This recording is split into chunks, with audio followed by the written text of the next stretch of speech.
చాలాసార్లు మన ప్లాన్స్, మన ఐడియాస్, మన ఐడెంటిటీ, మన డ్రీమ్స్ అన్నీ మనం ఒక ప్లాన్ చేసుకుంటాం.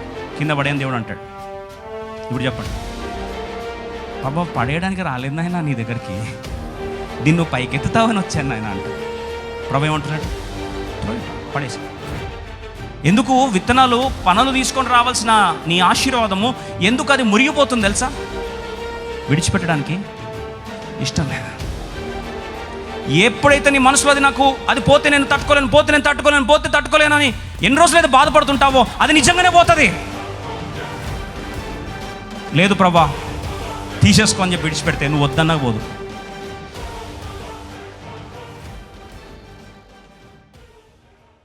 ప్రతి పిలుపులో బేసిక్ ఫండమెంటల్, దేవుడు పిలుపును ఆవిష్కృతం చేయకముందు ఫస్ట్ అడిగేది ఏం తెలుసా?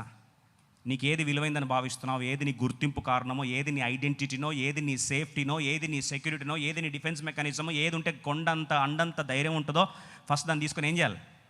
కింద పడే. ఇది చాలా కష్టం. Throw it on the floor. చాలా కష్టమైన పని ఇది.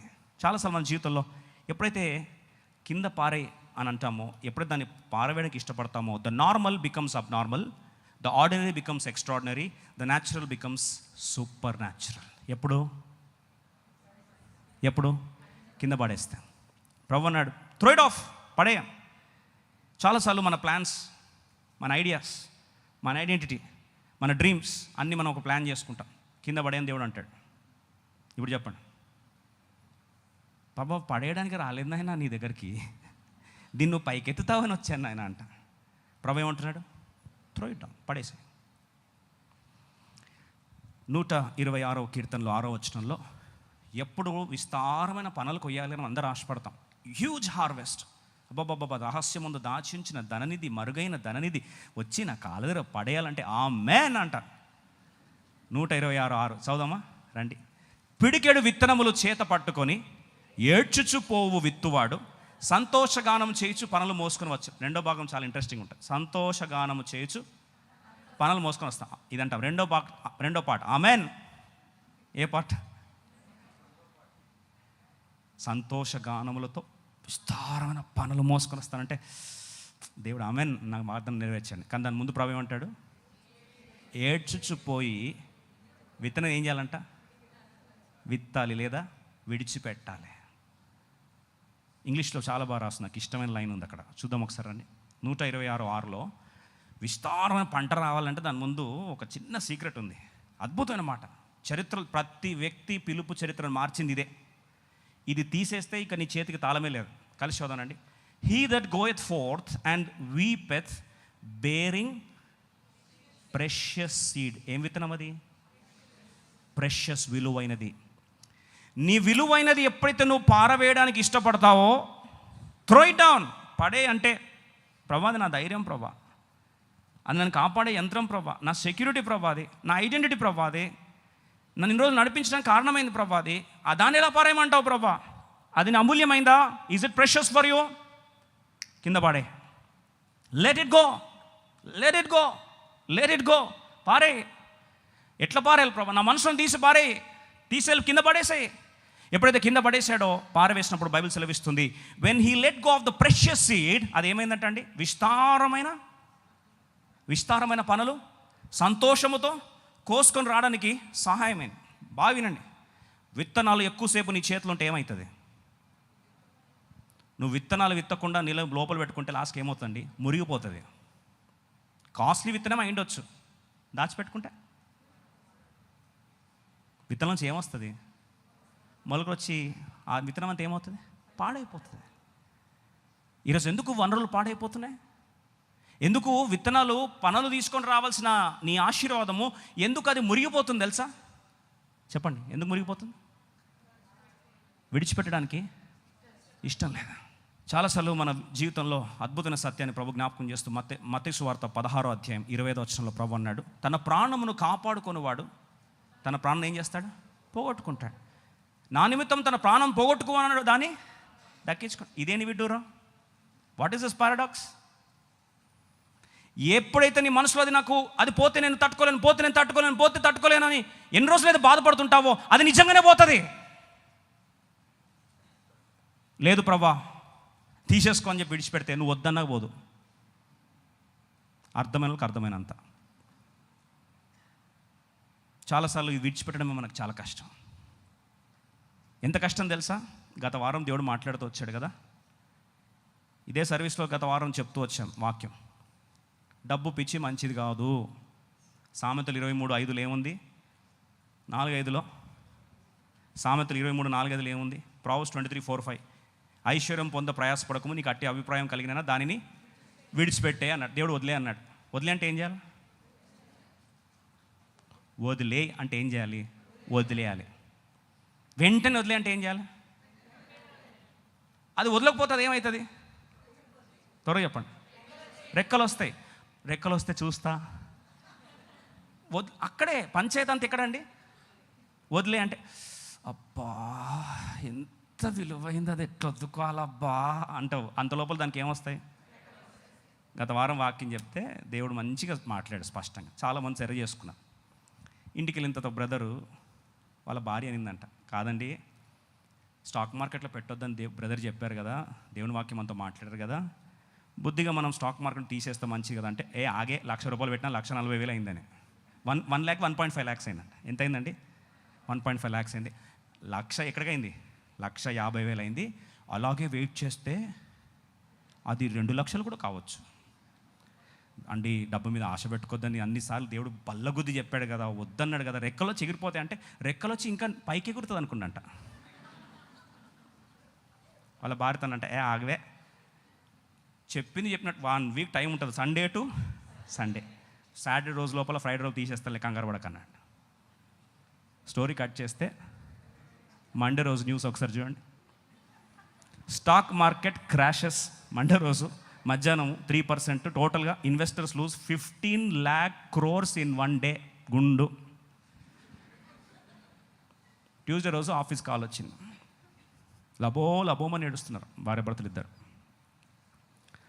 బ్రదర్కి ఫోన్ కనెక్ట్ చేయంటే దేనికంటే కనెక్ట్ చేయాల్సిందని. నేను ఏం న్యూస్ తెలుసుకో వాట్ ఈస్ ఇట్ తెలుసుకోండి. బిజీగా మీటింగ్స్లో ఉంటే న్యూస్ వచ్చింది ఏంటంటే, పెట్టిన డబ్బంతా పక్షిరాజు రెక్కలో చెగిరిపోయిందంట.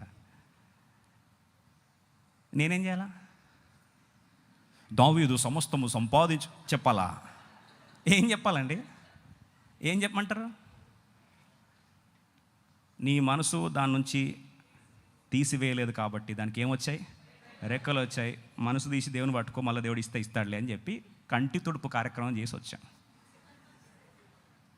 ఎందుకు చెప్తున్నా ఈ మాట అంటే, దాన్ని పారే అంటున్నాడు దేవుడు. మనసులో ఆశ ఉందా? ఇంకా కొంతమందికి ఆశ ఉంది. దేవుని సేవకునిగా దేవుడు మాటిమాటికి చెప్పిస్తున్నాడంటే, నువ్వు బాగుపడాలని కానీ నువ్వు నష్టపోవాలని కాదు. మొత్తం కొలాప్స్ మార్కెట్. కొన్ని గంటల్లో రిచెస్ నుంచి ఎక్కడికి వచ్చారండి? ర్యాక్స్కి వచ్చారు. సొలొమోను జీవితం, దావీదు జీవితం, అబ్రాహాము జీవితం ఎవరైనా తీసుకోండి.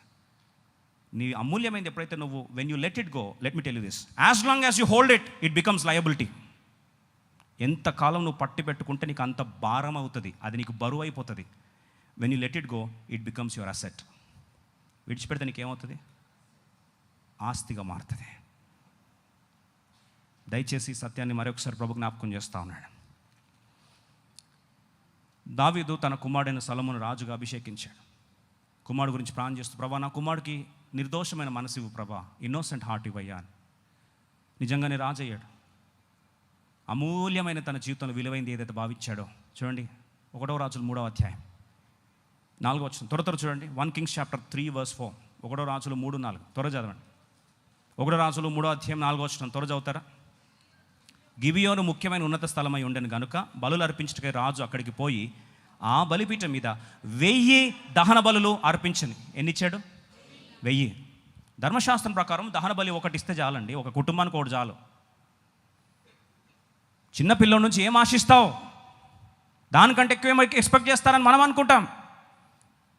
దహన బలి అర్పించాలంటే లేవికాండం 1వ అధ్యాయం 3వ వచనంలో నిర్దోషమైనది, మచ్చలేనిది, అది గోవు కావచ్చు, గొర్రెపిల్ల కావచ్చు, మచ్చలేనిది తీసుకురావాలి. అంటే it should be the best best best one. అలాంటిది ఒక్కటి కాదంట. ఎన్ని తీసుకొచ్చాడు? 1000 తీసుకొచ్చాడు. 1000 తీసుకొచ్చి శ్రేష్టమైనది తీసుకొచ్చి బలి అర్పిస్తున్నారు, తీసుకొచ్చి బలి అర్పిస్తున్నారు. రక్తం చిమ్మబడతా ఉంది. చుట్టుపక్కల కూర్చున్న తెలిపరులు అందరూ మాట్లాడుతున్నారు, ఏంటండి వీడు ఏం చేస్తున్నాడు? ఒక్కటిస్తే సరిపోదా? ధర్మశాస్త్రం ప్రకారం ఒక్కటిస్తే శ్రేష్టమైనది ఇస్తే సరిపోతుంది కదా, అనవసరంగా వృధా చేయట్లేదా? మంచి శ్రేష్టమైన బ్రీడ్ అంతా కూడా రక్తసిక్తం అయిపోయి 1000 దహన బలులు అర్పిస్తాడా? అది 1000 గొయ్యలు కావచ్చు, 1000 గొర్రెలు కావచ్చు, 1000 గోవులు కావచ్చు. అది అంత భయంకరంగా నిర్దాక్షిణ్యంగా అర్పించేస్తా ఉన్నాడు. All the resources are getting wasted. బహుశా మనం పక్కన నుండి ఏమనేవాళ్ళం తెలుసా అండి? అందుకొరకే అండి చిన్నపిల్లల్ని ఎక్కించొద్దు అంటారు అనేవాళ్ళం. ఎవరిని చూసి? సొలొమోను చూసి. వయసు కావాలని అందుకొరకు చెప్తారండి. చిన్నపిల్లల చేతిలో పెడితే ఇట్లే ఉంటుంది. ఒక్కటిచ్చే దగ్గర ఎన్ని ఇస్తున్నాడు? 1000 ఇస్తున్నాడు. Why is he wasting that? అత్తరు జటామాంసి తీసుకొచ్చి మరియ పగలు కొడతా ఉంటే యేసుప్రభు పాదాల దగ్గర ఒక వ్యక్తి అదే మాట అన్నాడు, వై దిస్ వేస్ట్? ఎలా వ్యర్థం చేస్తున్నావు? దీని బదులు ఏం చేయొచ్చు? పేదలకి ఇవ్వచ్చు కదా అనలేదా? ప్రభు అన్నాడు, మరియా ఏదైతే చేసిందో తను నా భూస్థాపన కార్యక్రమం కొరకు శరీరమును అభిషేకించడానికి చేసింది. ఎక్కడ పోయినా సరే ఆ వార్త ప్రకటించండి చెప్పలేదా? She let go of what is precious to her. Solomon విలువైంది ఇచ్చేసాడు. ఇచ్చేసిన వెంటనే అందరూ అనుకున్నారు చరిత్ర అయిపోయిందని. కానీ అక్కడే చరిత్ర మలుపు తిరిగింది. 1 రాజుల 3వ అధ్యాయం 5వ వచనం త్వర చదవండి. 1 Kings chapter 3 verse 5. ఎప్పుడైతే లెట్ ఇట్ గో అని ప్రెషస్ తీసుకొచ్చి దేవుని పాదాలు అర్పించేసి, అయ్యా నా మనసు అంతా నీతో నింపుకున్నానయ్యా అని చెప్పి అర్పించేశాడో, అమూల్యమైంది విత్తాడో, ఏం జరిగింది? 5వ వచనం. గిబియోనులో యెహోవా రాత్రి వేళ స్వప్నమందు సొలొమోనుకు ప్రత్యక్షమై, నేను నీకు దేనినిచ్చుట నీకు ఇష్టమో దానిని అడుగు. దేవుడు అతనితో, నీకేమి ఇష్టమో చెప్పయ్యా, నీకు ఇష్టమైందని మొత్తం నాకు పాదాలు తీసుకొచ్చి పడేసినావు, విలువైన తీసుకొచ్చిన పాదాల దగ్గర పడేసినావు. ఒక్కటి చాలంటున్న ప్రపంచంలో 1000 తీసుకొచ్చిన పాదాలు వేసావు, నీకేమి ఇష్టం చెప్పు. అమాయకపు నోరు తిరుగుతూ అంటుంది, ప్రభా కుడి ఎడమలు తెలియని వీళ్ళని ఎలా నడిపించాలో అన్యాయం చేయకుండా నాకు జ్ఞానం ఇస్తే చాలు. 10వ వచనం చూడండి, 3:13. ఏం మాట? 1 రాజులు 3:13. మరియు నీ ఐశ్వర్యను ఘనతను ఇమ్మని అడగకపోయినాను, నేను వాటిని కూడా నీకు ఇచ్చుచున్నాను. అందువల్ల నువ్వు అడగంది కూడా ఏం చేస్తాను? తీసుకొచ్చి నీ పాదాల దగ్గర పడేస్తా. When you release what is precious, it turns out to be supernatural. It turns out to be the rain of blessings. It turns out to be the secret of calling. It turns out to be the game changer. మరి ఏమైంది? 1000 దహన బలులు అర్పించేస్తే పశు సంపాద్యము చచ్చిపోయిందా? వనరులన్నీ కూడా ఎండిపోయినాయా? ఇశ్రాయేలు ధనాగారం కానీ సొలొమోను ధనాగారం కానీ కృషించిపోయిందా? Story cut చేస్తే 1 రాజులు 8వ అధ్యాయం త్వరగా చదవండి. 8:23. 8:63 of 1 Kings chapter 8 verse 63. 1 రాజులు 8వ అధ్యాయం 23వ వచనం చూస్తే ఒక్కసారి దిమ్మ తిరిగిపోయిన అవుట్పుట్ కనిపిస్తూ ఉంది అక్కడ. ఎవరైతే వనరులు అయిపోయినాయి, సంపాద్యం పాడైపోయింది, మచ్చడాగు లేనిదంతా కూడా ఈరోజు గంగలు కలిసిపోయిందని మాట్లాడిన వాళ్ళందరి ముందు ఇప్పుడు ఇంకొక స్టోరీని దేవుడు ఆవిష్కృతం చేస్తున్నాడు. 8:63. 22,000 ఎడ్లు. ఎన్నండి? 22,000. 1,20,000 గొర్రెలు సొలొమోను సమాధాన బలులుగా యెహోవాకు అర్పించారు. 1,20,000. 1,20,000 షీప్, 22,000 oxen. ఇచ్చినోడు చరిత్రలో తగ్గిపోయినట్టు ప్రపంచంలో ఎక్కడా లేదు. రాత్రి ప్రాణం చేస్తూ, ప్రభా ఏంటి నీ చిత్తం? ప్రభు అన్నాడు, ఈ మాట చెప్పు. ఆదికాండం 43వ అధ్యాయం. కరువులో ఉండిపోయింది ఆ కుటుంబం. చివరికి ఏ ప్రాంతంలో కూడా వారికి ఆహారం కనిపించట్లే. యాకోబు కుటుంబం చివరికి అంతర్ధానం కాబోతున్న సమయం అది. కరువు వారి కుటుంబాలను విచ్ఛిన్నం చేయబోతున్న సమయం అది. 2 సంవత్సరాలు మొదటిగా తెచ్చుకున్న రేషన్ అప్పటిదాకా లాగడానికి చాలా కష్టమైంది. అడ్జస్ట్ చేస్తూ బతికారు. 2 సంవత్సరాలు మొదటికి వెళ్ళి ట్రిప్కి వెళ్ళి తీసుకొచ్చారు. అక్కడ యోసేపు అవతల వైపు ఉన్నాడు ప్రధానమంత్రిగా. వీరికి కావాల్సిన ఆహారాన్ని పంపించాడు, కానీ అది 2 సంవత్సరాల లోపే అయిపోయింది. అది ఎంతో కొసరి బ్రతుకుతూ దాన్ని అడ్జస్ట్ చేసుకుంటూ వచ్చారు. ఈరోజు పిల్లలు వచ్చి అన్నారు, నాన్న మనం ఐగుప్తు దేశానికి వెళ్ళి ఆహారం తెచ్చుకుందామంటే వాళ్ళ నాన్న అన్నాడు, వెళ్ళి తీసుకొని రండి అంటే, లేదు నాన్న మేము నెక్స్ట్ టైం వెళ్ళి ముఖం చూపించాలంటే ఆ ప్రధానమంత్రి మీ తమ్ముడిని తీసుకొని వస్తే తప్ప మీ ముఖాలు నాకు చూపించొద్దన్నాడు. వెంటనే యాకోబు, అట్లయితే తిండొద్దేమో, ఇట్లే చచ్చిపోదాం. నానా పిల్లలు ఏడుస్తున్నారు, నాన్న సస్తే సావనరా, అందరం కలిసి చచ్చిపోదాం. కానీ బెన్యామీను మాత్రం పంప. I don't want to leave or throw away Benjamin. Already యోసేపుని విడిచిపెట్టిన పరిస్థితి వచ్చింది. There was a pain where I had to leave Joseph. I don't want another pain to leave Benjamin. Benjamin విడిచిపెట్టను. కరువు అలమటిస్తున్నా, చచ్చిపోయే పరిస్థితి. విడిచిపెట్టని కారణం బట్టి ఇంటి పెద్ద విడిచిపెట్టలేకపోయాడు. ఇంటి పెద్ద విడిచిపెట్టలేని ఆ ఒక్క కారణం, బెన్యామీని విడిచిపెట్టలేను నేను. I don't want to throw him away, I don't want to leave him, I don't want to leave are let go. ఇల్లంతా కూడా కరువులోకి వెళ్ళిపోయింది.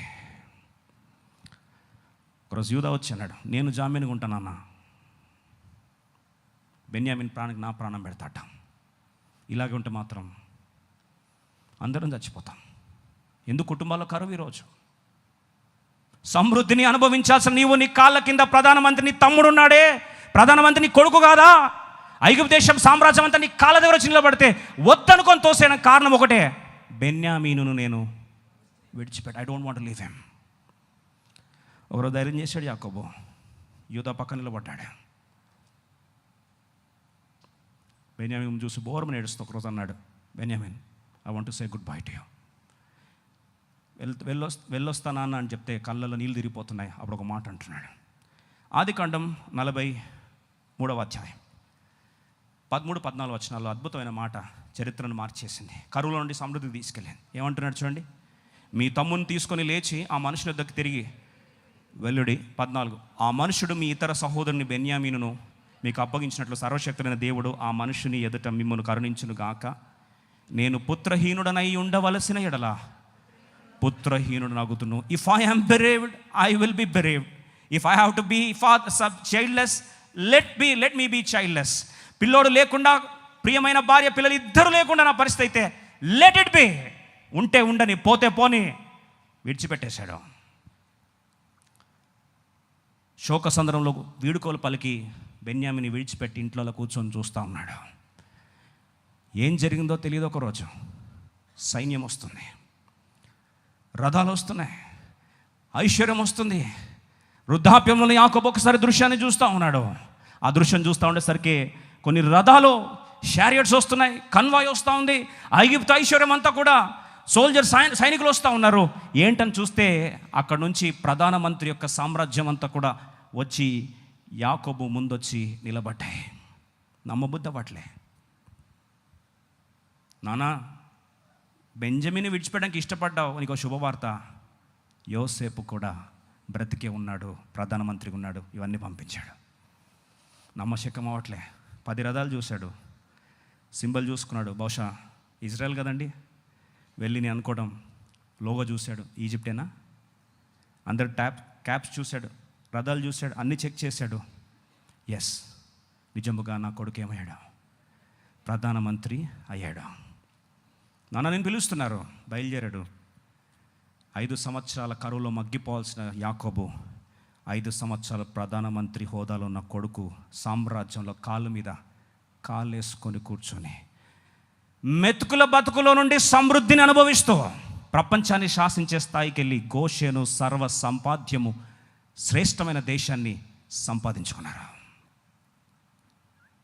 ఈరోజు విడిచిపెట్టడానికి ఆలోచిస్తున్నా. స్టిల్ నేను విడిచిపెట్టను, నా వల్ల కాదు. అది ఎన్నో సంవత్సరాలు సంపాదించుకుంది. ఇది ఒక్కటి అడగకు ప్రభా, ఇది ఒక్కటి అడగకు ప్రభా. ప్రభు అంటాడు, ఆ ఒక్కటే నీకు విలువైంది కదా, పరే, ఇది ఒక్కటి అడగడం న్యాయం కాదు ప్రభా. బెన్యామీను విడిచిపెట్టాడు. కోట్ల ఐగుప్తు ఆస్తి వచ్చి కాళ్ళ దగ్గర పడింది. అన్న కోరుకుంది, గొడ్రాలకి గుర్తుగా ఒక బిడ్డనివ్వు ప్రభా, నీకే ఇచ్చేస్తా. విలువైన సమయాల్ని ఒక్క నిమిషం ఆలోచించకుండా తీసుకెళ్ళి ఏం చేసింది? యెహోవాకు అక్కడ ప్రతిష్ఠించను. She left the precious seed. 1 సమూయేలు 2వ అధ్యాయం 21వ వచనంలో అక్కడ విలువైంది విడిచిపెట్టింది. దేవుడు ఏమిచ్చాడు? 2:21.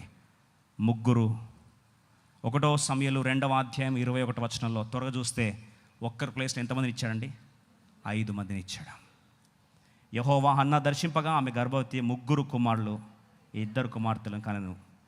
3 + 2 టోటల్ ఎంత? 5.